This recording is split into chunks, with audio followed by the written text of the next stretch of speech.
Hey guys, welcome back to Spread Crushers.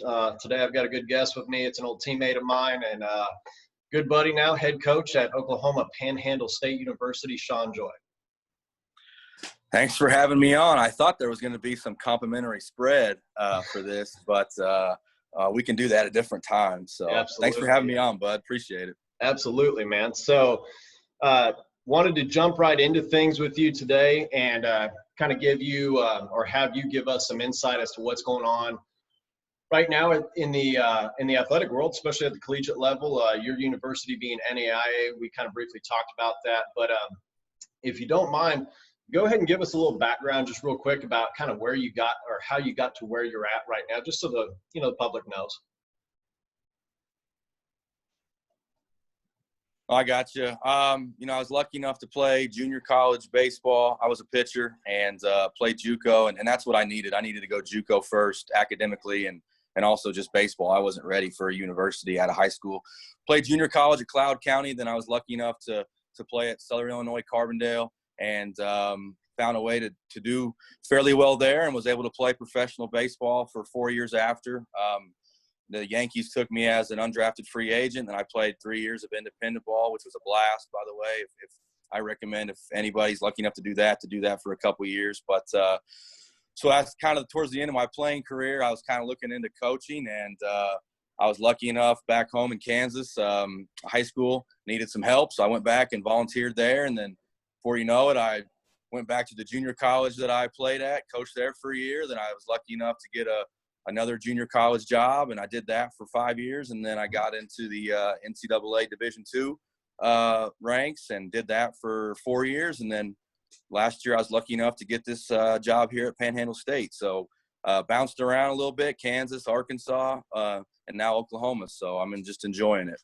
Yeah, perfect, man. That's I'm really happy for you. Obviously proud of you, as I know a lot of the old teammates. For those of you who don't know, Shawn and I played together in Southern Illinois for the minors, and it was a great time. And so that's kind of where Shawn and I met, and I figured he'd be a perfect guest to bring on here, give you guys some insight as to what's going on. So the first thing I'd like to talk to you about is with all this going on, obviously everybody is affected across the country, and we all know that. So as a coach, let's talk youth levels, real little guys and little girls here. What are some of the things these kids can be doing to staying in shape, staying prepared, having fun with the game? Talk to me just a little bit about that. I think whether it's during this virus quarantine situation or just when it's not, I think the best thing kids can do is just go out and play with their buddies, play catch with their dad, their brother, their sister. And I even like guys that just play different sports, play basketball, play football, play soccer. Because growing up, man, we just played. We just went out and played, and not everything was quite as organized as it is now, which isn't a bad thing. I think lessons are a good thing because you get tips and you get pointers from guys that have done it. But I just want the kids to go out and just play, man. Go play basketball, go play baseball, go hit with your buddy, go hit into a net. Like I had a parent the other day ask me, what can my kid do right now? And I said, well, he can if he didn't have anybody to play with, he can just get a tee and go hit in the net for 45 minutes to an hour, or go play catch with your dad or your brother or a buddy, or just get out and because it's a good time of year, the weather's nice, and just go out and play and just, you stay in shape that way. If you're a little bit older, you can kind of lift weights and work out and that's kind of up to the parents. But at the young age, man, just get out and play and enjoy it, because you don't want to be stuck inside all day, just cramped up, and you kind of lose your mind and you kind of get lazy and you kind of put on, you got to put on a few pounds. If you just stay outside and play, to me, that's the best thing a kid can do right now. Yeah, absolutely. Absolutely. Taking advantage of that time with mom and dad home. Talk to me a little bit where, as we work our way up here through the age brackets, okay, talk to me a little bit about what you said there, kids playing multiple sports. How important is that to you? Once again, you're a guy that's a head coach now. You obviously worked your way up the coaching ladder, going through different levels, high school up. You were obviously a player. You got to that professional level. Give us a little bit of insight from a current college head coach of how important that is to you for kids to be multi-sport athletes. I love it, and I'm only always going to speak for myself, but I will tell you, tons of coaches, we all love guys that play different sports, because if you just play one sport, your whole life, you just do those movements, and that's kind of it. Yeah. But if you play different sports, you're doing different movements, you're working different muscles, you're staying in shape all year round. So I love guys that play basketball, football, soccer, swim, wrestle. I had some of my best players in college have been wrestlers. Like, just they're flexible, they're in good shape. You have to be really competitive to be a wrestler because it's one-on-one. I like tennis because it's really, you got to be really good shape to play tennis and soccer. So to me, the more sports you play, you actually become a better athlete. And some of the best athletes and best baseball players that we've ever had in the game in Major League Baseball, they've been 3 to 4 sport athletes. So to me, when you get older, when you get in that senior, junior range, I understand when you kind of want to focus because hey, I want to play this in college. But I think growing up and even going through early high school, I'd play as much as you can. Plus you don't get burned out too. If you play baseball from 5 all the way till 18, man, sometimes you can get kind of burned out. So exactly. Do different. Plus you learn different teams, different, you have camaraderie with different players and you learn different sports. And I think you enjoy everything a little bit better if you do more stuff personally. Yeah, absolutely. I like that a lot. So let's gravitate a little bit in towards the older age brackets now. So this will kind of be a little more geared and dedicated towards not only the high school athletes right now, but also the parents. Okay, so we talked a little bit about what the young kids can be doing, right? And you started to briefly touch on what some of these older kids need to be doing. And this goes for softball players too. And I know you're not a softball coach, but we can speak directly about athletes because that's what we all are. And so give me a little bit of insight right now that you like to see, because I know even though everybody's in a dead period and we can't do anything with, the recruiting aspect and the recruiting trail, what are some of the things that you are going to be looking for coming out of the gates? Hey, I want to see athletes doing this. What are some things that you like, that you've noticed, or that you want to see coming right out of the chute of what athletes need to be doing? Right now, all we can do is we can make a ton of phone calls, a ton of emails, a ton of text messages. The biggest thing for me is I like to see kids that speak for themselves. I know sometimes parents, like to send us emails, and I appreciate the love you have for your son or your daughter, and I appreciate you want to help, but it's a lot better when it comes from the kid, from the athlete, because at the end of the day, we're recruiting the kid, we're trying to get the parents on board, but your kid's going to be with us every day. We're going to coach them every day. We're not coaching, the parents. So for me, I just want to see kids speak for themselves. When they do come on visits, it's nice when the kid talks for himself a lot. It's okay if the parent does talk a little bit, but one kind of red flag for us as coaches is when the parent's doing a lot of the recruiting. Hey coach, my son is this or that, or hey coach, it's like, let's let the kid send out the email. Let's let the kid send the video. Let's let the kid talk on the phone. That's on the parent side of it. That's kind of what I'm looking for, is I want to see the kid kind of represent himself. With things that are going right now, kids aren't really allowed to practice with their teams and stuff. So that's kind of tough. Really, I just want to see a kid who's active, who's doing something. And also grades are a big thing for us. The higher your GPA is, the higher your SAT or ACT is, the more academic money you get, which is a bonus for families. And also it just shows us as coaches that you can commit to something and you're serious about it, because the lower your GPA and the lower your test scores are, it kind of shows us how much does he really care. Yeah, that's great. And so you actually touched on 2 things there that I wanted to roll this conversation into. And as you know, with these interview process, I told you I want it to be authentic and organic. So we're not going to kind of edit much at all, right? And so I want to hear about the parent side of this. And what I mean is, when you are recruiting a kid, when you find that kid on your radar with your coaching staff, and you guys come together as a collective group of minds and say, hey, we like this kid.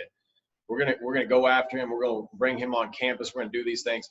These are high school level kids, sometimes JUCO, right? We're coming in from JUCO. But speaking to the high school level kids, and their parents, what can be a deterrent from the parental side of things? Because you kind of touched on it there a little bit. I just want to elaborate a little bit, because there's going to be a lot of parents watching this, right? A lot of adults watching this. And so whether their kids are 7 or whether their kids are 17 getting ready to go into this, what are some things they need to know to like, hey, I got to back up a little bit here and let this kind of process happen on its own?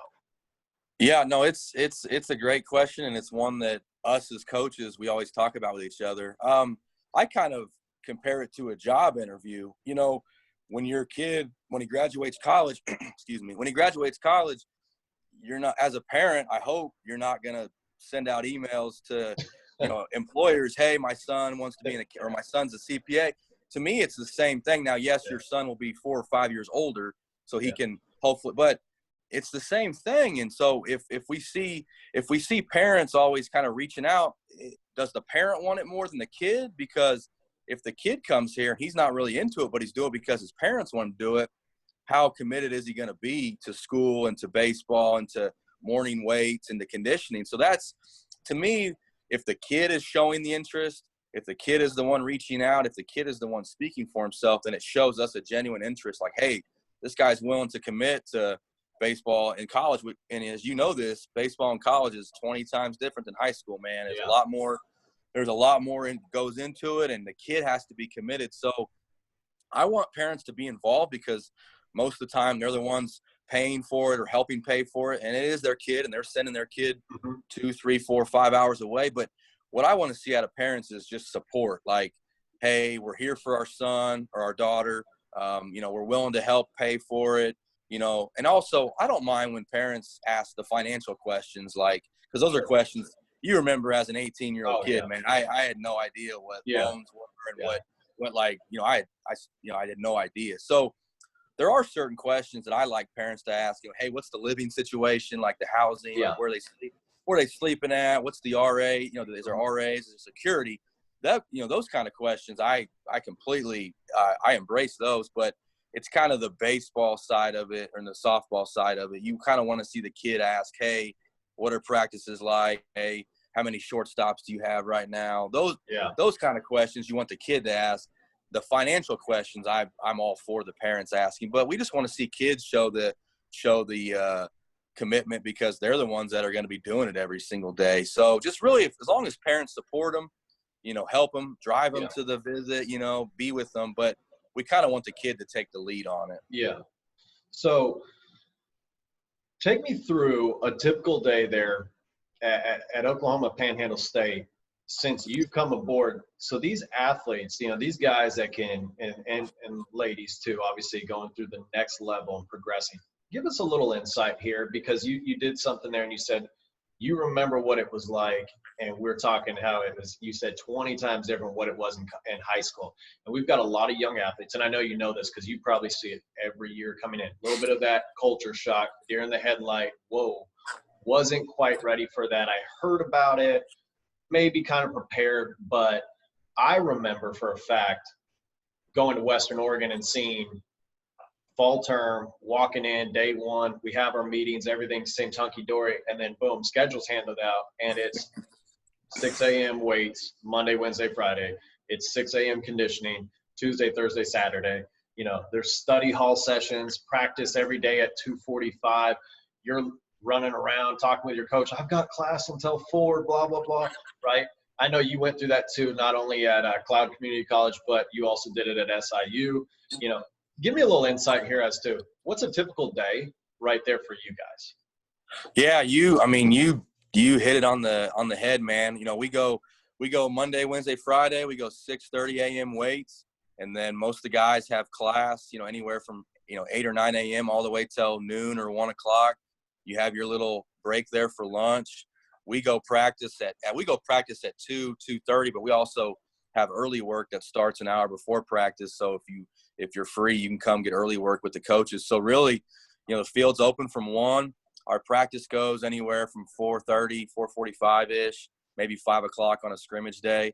You go have your dinner, and then every Tuesday, Thursday, we have a study hall, a team study hall that we do as well. I try to give them the weekends off in the fall just because we do so much Monday through Fridays. And plus when the spring hits, we're going 6 days a week. So in the fall, we try to give them the weekends off to hang around, go watch football, go home, or, have their family come here or just lay around and watch football and stuff. But yeah, man, pretty much 6:30, you got something, and you got class from, 8 to noon. And then You got practice from 1 to 4:30, and then you got dinner, and then you got study hall, and then you maybe have time to hang out with your friends a little bit, your teammates, and then you go to bed, do it again. So, and there's times that we try to give them breaks here and there to kind of break it up. But like you said, man, it's not like high school. And I know a lot of high schools do a lot of cool stuff to kind of get you ready, but it's just, and then you play junior college, you play 20 dates of fall scrimmages and you play 20 innings a day. And, junior college, there's no hourly limits. And, obviously NCAA rules, there are some hourly limits and stuff, but it's pretty much a full-time job, and we try to make it fun, and we try to give them stuff to do to kind of break it up. But it's pretty much, it's a full-time job, and I don't think guys understand that until you live it. Yeah, and that's exactly why I wanted to ask you that question, is because I from my athletes, and as you know, coaching a travel ball team out here in Kentucky, my athletes always have little questions, and as they've gotten older through this process, I've always kind of alluded to them.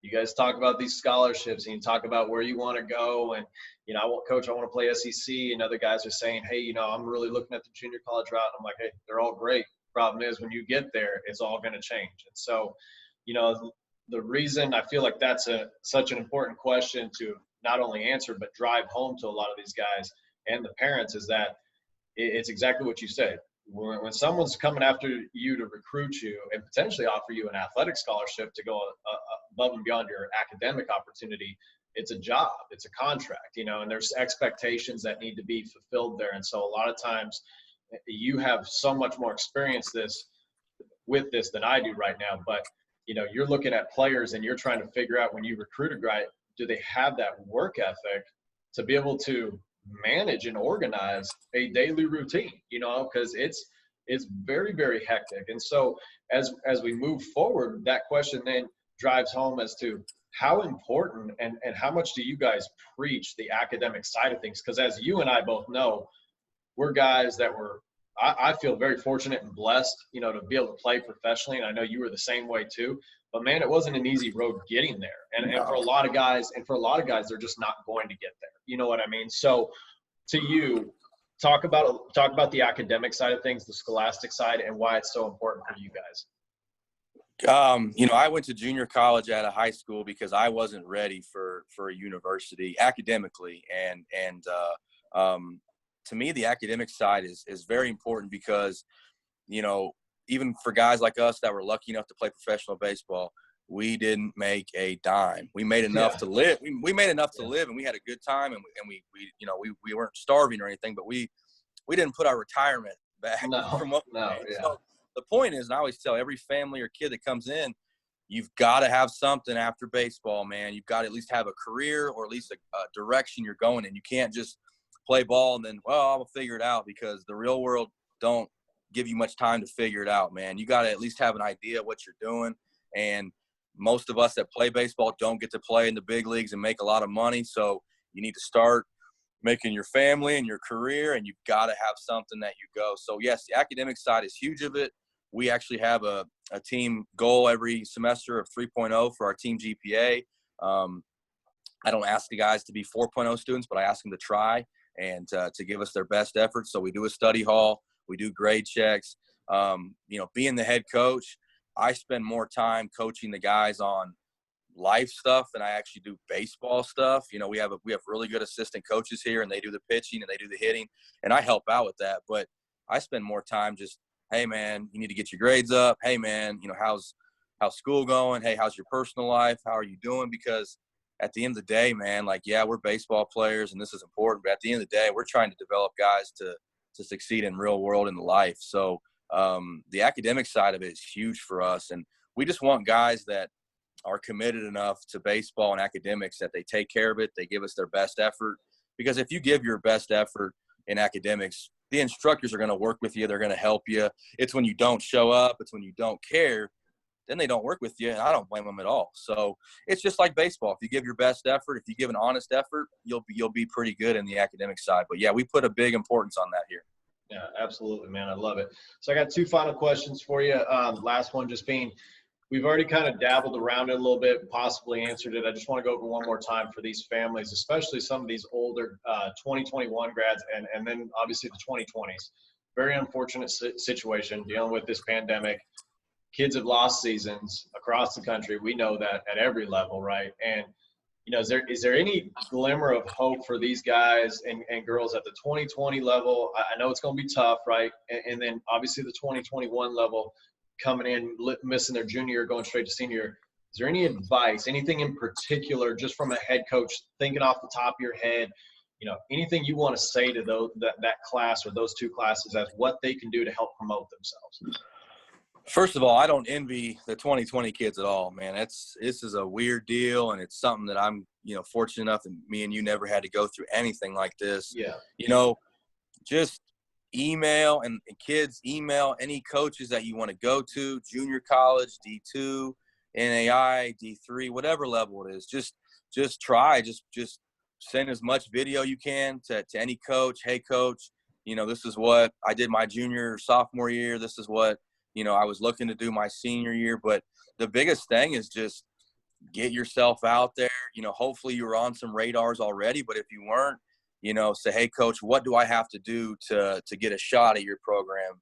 Can I come work out for you later in the summer? Can I, send you video, hey, here's my GPA. I'm going to qualify for some academic money. That's a big thing, is if you have a good GPA and good test scores, baseball coaches in softball don't have to give you as much academic or athletic money, and so they can give you academic money, which helps. But just promote yourself, man. Just make phone calls, text, email, send stuff to coaches, because we can't go watch games. There's no way for us to come see you. So just and one thing too, and I think this kind of gets overlooked, is have your high school or have your travel coaches, have those guys and girls make phone calls, because you want to self-promote and you want to get yourself out there, but it does go a long way when I get a phone call or an email from a high school or travel coach or a JUCO coach. Hey, man, I got this, this guy, he's still uncommitted. We didn't play this year, obviously. He's a good dude. He works hard. Like, it's nice to have other people promote yourself as well, because anybody can self-promote, right. But it's really nice when you have a couple other people. Hey, I vouch for this guy. He's a good player. He's a good dude. So try to have your high school and your travel coaches make calls and emails for you, because that goes a long way too. Awesome, man. Awesome. So obviously, last question here is going to revolve around the title of the show. And once again, thank you for coming on. But hypothetically speaking, we're on the road. What's your favorite go-to spread to just absolutely crush? The one spread that the rest of the guys in the locker room are going to look at and be like, oh, man, they laid it out there. Joy's going to just hammer this thing. Well, I mean, me, anything. But if I had to narrow it down, I'm pretty simple, man. You give me a nice big burger, some fries, and a cold drink. I'm pretty. Now, I said cold. It could be a pop. It could be a soda too. We had great ice machines and fountain drinks. So. Oh man, but yeah, I'm pretty simple, man. Just give me a burger, fries, and a cold drink and some buddies, and I'm pretty simple to please. But I really appreciate you having me on, man. This is a cool thing you're doing. I hope families and players are watching this and just taking anything from each person you have, and I really enjoy it, man. It was fun. Absolutely, man. Thank you for being aboard this, guys. Once again, Shawn Joy, head coach, Oklahoma Panhandle State University. Any of you athletes out there watching this, especially the 2020 class, this is a great dude to talk to. Email him if you need to. Reach out to him if you guys are interested and you haven't found a program. I'm sure this guy would love to look at a little bit. If you know me, you can always reach out to this guy, and he'll ask me, and I'll verify. But, guys, this is a tough time, and we appreciate you guys watching the show. Hopefully you guys got something out of this from the college recruiting perspective, and hopefully this helps you guys out a little bit. Thanks again, Shawn. Have a good one, bud. Thanks, brother. Appreciate it. All right, we're good, man. We're off. I got you. All right. Thanks, man. Appreciate you coming aboard, dude. So I know you're busy, and I appreciate it, man. It's awesome for you to do that. So come on over, dude. Come on over. You're good. Of course, man. Yeah, my son was waiting to come on over. So you want to say hello to Shawn? Hey, Shawn. What's up, big dog? How are you? Good. I saw you were running some sprints. Was that with a little parachute on the back the other day? Yeah. How'd that go? You feel fast? You're probably faster than me already, man. So I enjoy seeing your dad's always posting cool stuff about you, man. I enjoy seeing you getting big and having fun. Yeah, he's a college baseball coach out in Oklahoma. And make sure your dad's telling the truth when he said he could pitch. He was pretty good. He's not lying. He's not lying to you, man. He was pretty damn good. So make sure you listen to him. Yeah. All right, bud. I'm gonna let you go. I know you're busy, man. Okay. All right. Take care, my Appreciate it. friend. All right. See you, bud. See you.